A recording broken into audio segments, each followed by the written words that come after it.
We want to welcome you guys to L3 Perspective. Ladies and gentlemen, my name is Glenn Davis. I'm sitting here with my guy, Cameron Macias. It's your boy, Killer Cam.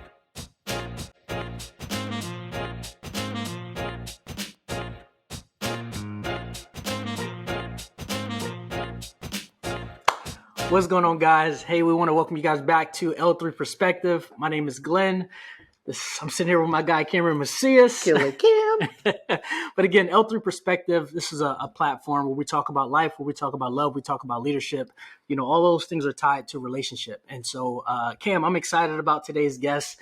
Looking forward to connecting with him and unwrapping his story because I see he brings a lot of value to people. Facts. So, but Cam, who's today's guest? Man, the one and only, the man, the myth, the legend, my boy Jason, who I have been excited about connecting with we connected 2 years ago while we were during the pandemic doing the clubhouses, the LinkedIn lives, and all those things, and it was like a super organic thing that kind of happened as people were trying to figure out how to connect with people while we weren't allowed to leave our houses. And like, he just started kind of popping into things. He's like, yeah. And then we started messaging, man. And, finally, as he's making a transition in new career, I was like, man, we got to have you on the podcast just because this man really embodies a lot of the things that we talk about, especially the Whiteboard Wednesdays, the daily leadership videos, all those. So anyways, Jason, tell us a little more about yourself, man, and we'll dive into it. Seriously, like Cam, like this is long overdue. Glenn, like I know we met 5 minutes ago, but we've already bonded, right? We have already connected. We got that Philly connection. Like, let's go. Yes. No, this is, first off, it's an absolute honor, man. And I appreciate y'all taking time out of your busy schedules because I know you're ripping and running more than most. So having an opportunity to get on here and just chop it up, man, I truly, genuinely appreciate it, both humbled and honored. A little bit about me, currently a group chief in the United States Air Force for about 2 more months. I got the retirement coming in January. It's coming quick, too quick. Let's slow it down. But married. My wife also serves. She was a first sergeant. She just took her diamond off. Together, we have 4 amazing children. I got 2 that are off in college, just living their best lives, running my pockets extremely low. We got 2 in the house. So 2 oldest are boys, 2 youngest are girls. Oh, wow. The running joke in the house is I only really like one of them. And depending on which day it is will determine which one I like. If that wasn't enough, we went out and we had to get a French bulldog because the wife wanted a dog. So there you go. It is an absolute madhouse here. We are super busy, but we are super blessed. Yeah. Started out my Air Force career as a maintainer. Yeah. Cross-trained into cyber. Got to do an amazing 4-year stint as an ALS commandant, and then from there just kind of hopped into squadron superintendent roles, and now my chief group role. And dude, it has been an absolute blessing. We are very blessed. We like to say that we are outstanding but improving. Oh, outstanding but improving. I gotta get a notebook for all the nuggets I that know. This is amazing. So Cam and I talk about what we are looking to do with this on this platform, and we were having a conversation a month or 2 ago just about how it would be selfish of us because of who we're connected with, because of the conversations that we have behind the scenes, to not give the world a peek behind the curtain, right? It's gems like that, like I said, can impact and change people's lives. And so, just thank you for being here. We're looking forward to our talk today. Yeah. So tell us a little bit more kind of how did you get into where you are now as far as did you try the college thing out? Was it straight out of high school? So, much like everybody, so I'm a firm believer that everybody has a story. Yeah. I love learning other people's stories. My story isn't much different than anybody else. Straight through high school. I think they just pushed me across the stage. Get up out of here, dude. We're tired of seeing you. That's what I was. It was about 6 months off between my graduation and trying to figure out what my life's going to look like. Made a series of very, very stupid and poor decisions and realized I had to get out of the environment I was in. Yeah. So what am I going to do? I don't know. Let's try the military. So went to go talk to an Army recruiter, and I was like, that's not happening. Went to go talk, no offense to the Army, but it's just it wasn't for me. Yeah. Went to go talk to the Navy recruiter. Didn't even touch the Marine recruiter because mentally I knew like there's no way I'm ready for that. Yeah. And then the Air Force recruiter kind of stopped me as I was walking to my car, and he was like, "Hey man, come on in." So we went in there and we kind of just talked and chopped it up a little bit, and I'm in there with my earrings and all this other stuff, and he was like, man, I think we can make you into a man. And I'm like, well, that's great because I thought I was a man, and apparently I'm not. Apparently, apparently I've just been lying. Right. So went in there, knocked out the ASVAB. For whatever reason, I scored high on mechanical, and they were like, hey man, you should be a weapons loader. And I'm gonna tell you, I don't know who writes Air Force job descriptions, but I need to find that individual so they can help me write my resume. Because this job looked like the greatest thing since sliced bread, man. I'm like, I'm saving the world. Like, and it just turned out like but it was good, man. Off to basic and tech school, and hit my first duty assignment at Shaw Air Force Base, and dude, it rocketed from there. But it was just taking advantage of opportunities that presented themselves. For sure. It didn't matter if I was scared, nervous, anxious, doubted myself, imposter syndrome, didn't matter. It just started with being open enough to listen to one Air Force recruiter. And I've kind of carried that throughout my career, is just jumping at opportunities. And even if I fall on my face, like, it is what it is. But I'm not going to turn a blind eye to any opportunity that may present itself for me to be a better version of me. Yeah, I like what you said there as far as like, well, tying it into being a better version of you, but the opportunities itself. There's so many people who have opportunities presented to them or have the opportunity to do the opportunity, but they're fear kind of stands in their way. I know with you leading so many people, in your career, how do you help an individual navigate through that?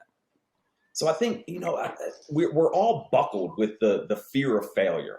Yeah. If you really peel the onion back, we're not fearing the failure itself. Like nobody's really bothered by the failure of it. We're bothered by how others will view us when we fail. We're bothered by how we'll view ourselves when we fail. And once you can overcome that, and you can I think the one thing that troubles me the most is we are so good at showing compassion to others, but we suck at showing compassion to ourselves. Like, we are very hard on ourselves. We judge others for their actions, but we judge ourselves for our intentions, right? So when we come up short on things, we beat the mess out of ourselves. So I think what that does is it pauses people, and we want to say, oh, I have a fear of failure. No, you don't have a fear of failure. You have a fear of being judged. Yeah. Because how many times have you made a mistake and just kind of brushed it off because you haven't had time to think about it? Well, when an opportunity is presented to you, your mind starts running, and you immediately go to the negative. You immediately you start thinking of the what ifs. Right. So when leading others, it's trying to get them to understand that, to peel that onion back and understand that you don't have a fear of failure. You have a fear of being judged. And that's what we have to overcome. We got to overcome the fact that you need to show yourself the same compassion that you give to other people. And once they can kind of wrap their minds around that, it's amazing at the opportunities people will jump at when they don't have that little nugget in the back of their mind, like, oh, what if this or what if that? Yeah, what if? Who cares? What if?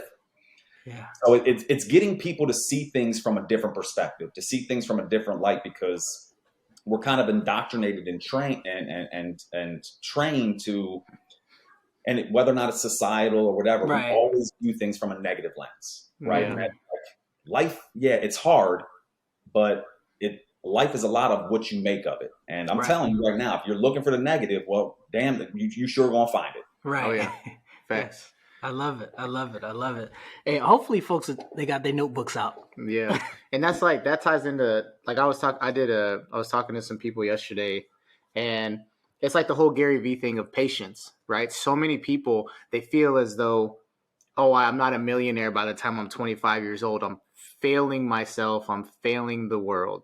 Oh, I don't have this locked down by this age, or because I got this certification, I'm not getting paid that. I'm a failure. And there is a essence to the patience and the process that so many, especially now in this age, that we're missing out on, like with the social media, with just how much people are, oh, I did this today, so blah blah blah. The messages are getting so wrapped up, rather than being motivating, it's almost forcing us to be discouraging. 100%. And one of the things that I'm trying to get people to kind of buy into, like when I got a couple items that I jump up on my soapbox with, and one of them is trying to teach people to be aggressively patient. Right? Yep. Aggressively patient. When we think of patience, we tie it into lazy. Like, no, patience isn't lazy. Patience is understanding that things take time. Yep. That doesn't mean you can kick your feet up and not work at it. Correct. Right? Be aggressively patient. Keep putting your nose to the grindstone. Keep chopping that tree, and eventually it'll fall. Right? But you have to aggressively attack them things with the understanding that, man, this is going to take a little bit, but that's okay, because I'm getting better day in and day out. Better day in and day out. And if you can focus on those little incremental wins, man, that's that compound effect, right? It's, and then one day it's just going to skyrocket. To key on your point of like the timelines, and I'm not a millionaire and I'm not this. I just made a post last week. I'm 43 years young. I got my bachelor's degree in 2009. Yep, you're going to hop in the DeLorean and have to go way back in time to catch that. I just completed my master's degree at 43 years old. Don't care. There's no timeline to this. It doesn't matter to me that it took me almost, 15 years. Doesn't matter. Yeah. I completed it. I did it on my time with my life schedule. And nobody can tell me that I'm not successful because it took me that long. Go beat rocks, dude. I am successful. Right. So I made that post and I tied it to the fact of, we have got to stop allowing society to put these arbitrary timelines on our lives. Yeah. Right. Not only that, we got to stop allowing society to define what success is. What success is to me is different from Cam, what it is for you, Glenn, what it is for you. We all view success differently. Right. So why am I going to tie myself to what I see on social media or what I hear people yapping in my ear? Nah, dude, we're not running the same race. Right. Yeah. I'm running my race. That's the one I'm focused on. Yeah. I love it. The run your race. I think part of that kind of stems from people not being, number one, people not taking time to do some self-reflecting, like to find out who they truly are, to find out if the person that they see in the mirror is the real person, right? Because oftentimes we walk around with a mask on our face, pretending to be something that we're really not, right? And so when it comes time to, being patient with the process, whatever that process looks like, we don't know how to be patient because of that, because who we're looking at is not who we truly are. And so, it's refreshing to hear that, everything that you're saying. And so, just being patient with the process, even with this, like when we sit around the table and we talk about ideas as far as where we see the podcast going, how many people that we want to reach, Cam and I are super big thinkers, right? And so we're already 10 years down the road, but trusting the process and being patient within that process is extremely key, especially when you're navigating through life, especially when you're navigating through so many distractions of life.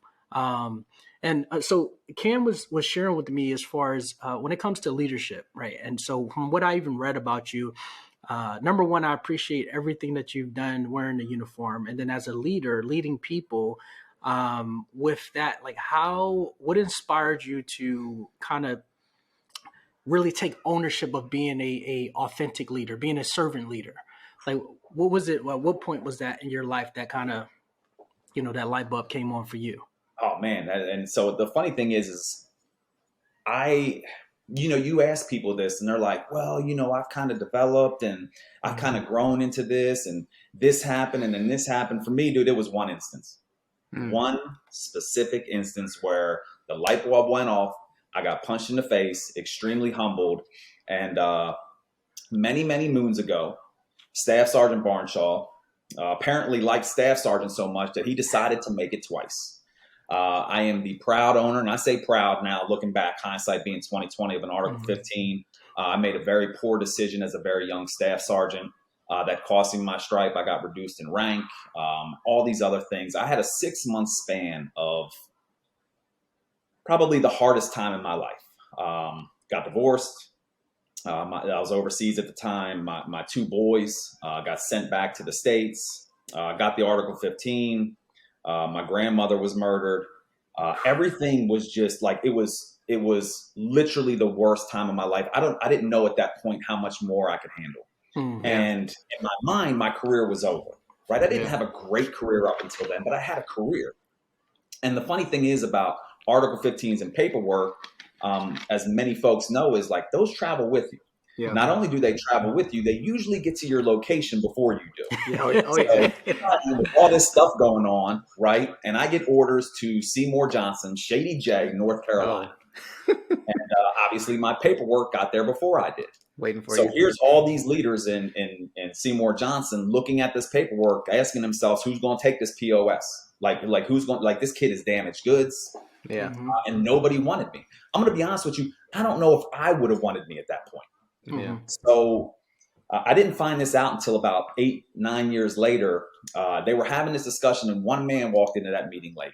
And when he walked in late, he asked what was going on. They kind of told him what was going on. And he simply said 3 words.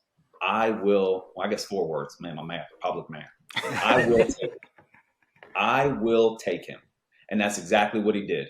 Retired Senior Master Sergeant GS-12, Mr. Byron Ash. And that man gave me everything to fix me. Not Airman Barnshaw, not Sergeant Barnshaw, Jason. He listened to me. He encouraged me. He supported me. He put a boot in my tail end when I needed it. When I tell you that this man is the alpha and the omega to my military career, like that, there is no lie in that. When I tell you that I love this man, like I love this man. When my father passed away, he filled in that role. I've traveled countless hours, 5-6 hours just to have lunch with him. He was the first person outside of my wife that I called when I made chief, right? He was at my wedding. He will be at my retirement. Like that man showed me what a leader should be. And I have spent the rest of my entire career trying to pay that forward, trying to be the Mr. Ash to somebody else. And honestly, it boils down to this. So am I allowed to say naughty words? Sure. Yeah. It'll be a lesser naughty word. The simple leadership phrase is gas, right? He taught me just to simply give a shit. That was it. Yeah. Just care about other human beings and treat them as such. Yep. Right. That's where that servant leadership comes in. And that was my one specific instance that completely changed the trajectory of my life and my leadership philosophy. Gas. I love it. I'm about to put Where's the notebook at? Take my foot off the brake. put the pedal to the metal. Yep. No, and you're right. Like, God, everything I was saying yesterday is like, it's fundamentally, it lines up. And it's funny earlier when you said the aggressively patient. I've heard that word first from my girl. Someone told her that same thing, and I was like, I never heard that before, but it makes so much sense. But the human being aspect, right? Especially in whether it's what we do now or when we go into the civilian sector or other places, there's so much of a standard that our worth is tied to other things. And at the end of the day, it's like, just be a good person, be the best you. Like, if you're being the best you may not get the opportunities that you want, but you will 100% get the opportunities that you need when you're just trying to be the best you. Like me in the position that I'm in, at that point, before I got this job, had given up and just said, you know what? I'm cool where I'm at. I'm going to just work on me. A week later, got a phone call. It was like, hey, you want everything that you wanted and you don't have to move? And I was like, are you shitting me? Yeah, and that's just it. Like, that's what it is for me. So, like, am I nervous about this upcoming transition? Absolutely. Am I anxious about it? Absolutely. Am I excited about it? Absolutely. Is my mind going a million miles a minute? Absolutely. Right? Because it's the fear of the unknown. But the one thing that settles me down, the one thing that gives me peace is believing in the fact that I will end up exactly where I'm supposed to be. Yep. Right? And if I look back over my career through the trials, the tribulations, the challenges, and the celebrations, I've always been exactly where I needed to be. And it's just, it's my keeping in belief in that, you know, constantly pouring myself into others, constantly trying to invest myself into others. Like, things will line up. They may not be what I planned for. They may not be what I anticipated, but I'll be ready for them when they happen. And I'll be thankful for when they do. And chase down every opportunity that's presented, and some will work out and some won't. Right. But that's life. That's life. And what I won't do is give up on who I believe I'm supposed to be. Right. That's something that I can't give up on. Yep. Right. So it's a constant chase, if you will, of that person. The person that I can honestly sit here and say that I'll never attain. But that's okay because I'm inspired by the chase. Right. Yeah. So you mentioned the word life. Anytime anyone says the word life, it kind of speaks out. Just talking about L3 perspective, but even kind of honing in on that aspect of it. When you talk about some of the life challenges that you faced as far as deaths and having to navigate through those seasons, obviously it sounds like your mentor was a big part of helping you kind of navigate through that. As far as mindset wise, how did you keep such a positive mindset having to navigate through that? Like, because the reason why I asked that question is because there's so many people who are affected day to day, but they stay in that dark space. So, what would you, I guess, either sharing your story or what would you say to that individual that kind of helped them navigate through their storm? So if I'm being completely honest with you, I stayed in that dark space for a while. And I think what we have to understand is there's a period or a season, like you mentioned, that it's okay to be in that dark space because it takes time to navigate out of it. One of the things that, and my mindset changed, right? So I'm always learning things. And, I always used to tell people all the time, like, you choose to be happy. You choose to be happy. And at some point, I agree with that and I understand it. But I also know the other side of that coin where, dude, it's not that easy. Yeah. Like sometimes there's so much going on that you ain't waking up just being like, you know what, I'm going to be happy today. Like, dude, it's not that easy. Oh, for sure. It's just not. So going through that time, I will tell you, I spent a lot of time in that space. And the only thing that honestly kept me going was just one, my boys at the time. This is before we had the girls, right? Yeah. But my boys, and just knowing that, let's just make it through another day. Let's just make it through another day. Let's just make it through another day. And if you start kind of tying those days together, well, then all of a sudden it's been a month. It's been 6 months. Man, I'm okay. I'm feeling better. Right. Yep. Again, it's the aggressively patient. I just showed up every day, no matter if I was feeling down or out. I just knew that if I kept, so I'm a very faith-based man. If I kept my faith and kept pushing forward, that eventually I will come out of this storm. And that's what I did. I leaned on those around me, my small circle that supported me. Right. I lean towards them for encouragement, which is why I'm so passionate now about giving back, because I don't think I'd be here without that circle of encouragement. Yeah. And it's leaning into trusting that, yes, today is challenging, but tomorrow will be better. Tomorrow will be better. Yeah. And if you get thrown a curveball and you get knocked back, that's okay. I'm going to dust myself off and I'm going to keep moving forward. I'm going to lean into my support system. I'm going to lean into my mentors. I'm going to lean into the people that I know, not just through their words, but through their actions, that they do care about me. And we are going to get through this together. Yeah. That would be my number one tip is, if you are struggling, if you are down, if you are in that dark season, understand that life is not meant to be a solo mission.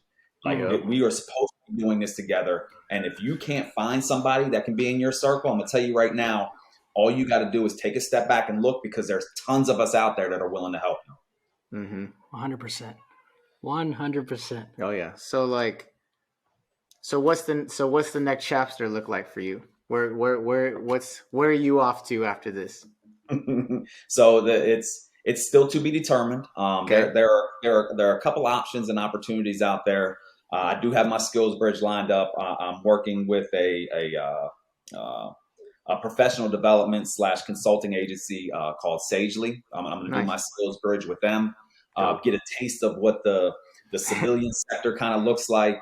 Yeah. I'm gonna right hip with their chief people officer and understand what it is to actually build and foster a civilian culture that thrives on making others better, talent management, life fulfillment, all those types of things that organizations lack, which is why you see things like the Great Resignation, right? It's not the jobs where people are walking away from it. It's the crappy cultures. Yep. So it's trying to build my portfolio around that. That's why, we're finishing degrees, we're getting certifications, we're doing everything that I need to do to get into the door. Yeah. But I understand that like the certifications and all those are great.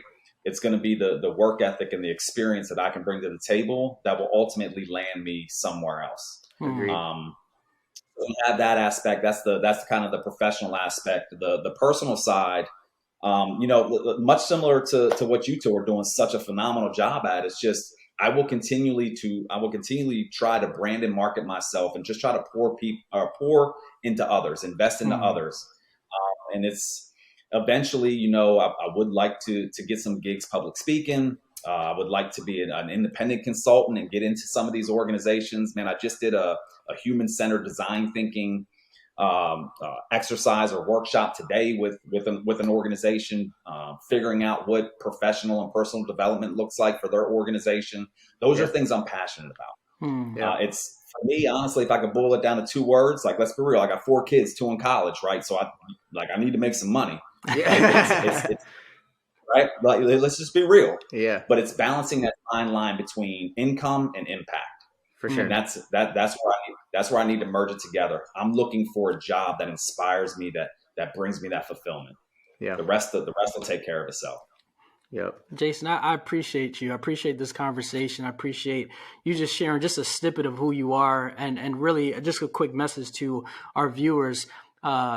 Jason unpacked a lot, and there was a lot of great information that he shared, and if you are in that dark space, if you're navigating through life and you feel alone, continue to tune into the L3 perspective, because one thing that Cam and I can promise that you'll get is value to this, right? This is why we created this space, right? And so just like Jason said, we will get through this together, right? And so I'll leave you with that. Jason, again, very grateful for your time, and Cam, if you could close us out, man. Yeah. I appreciate you.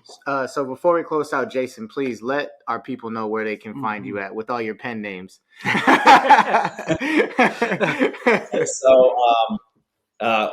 So most social media platforms, I can tell you. So Jason Barnshaw is where you will find me on LinkedIn. That is the professional social media platform. So I use my name for that one. On Facebook, Instagram, and TikTok, I go by the name of Linwood Gale. A lot of people ask me what Linwood Gale is. Everything, outside of Mr. Ash and my military profession, everything I owe is to my parents. Right? They struggle through life to give me even the slightest of opportunities. So Linwood Gale, Linwood is actually my father's middle name. Gale is actually my mother's middle name, and it's my last little bit of homage to them. So kind of adopt that pen name. So Linwood Gale is where you can find me on all the other social media sites. Okay, that's good. I'm glad you answered that, because I was going to ask that. So yeah, as we end, you guys, please believe we will more than likely have Jason back on after he's been in it for a minute. He can drop some more dimes on us. By all means, check us out on YouTube, Facebook, Instagram. Connect with us. Let us know what you think. Leave a like, subscribe, leave a comment, whether you like it or don't like it. At the end of the day, we're going to keep doing us. So, once again, Jason, we appreciate you, and that's a wrap. We'll see y'all later. Yes. Boop.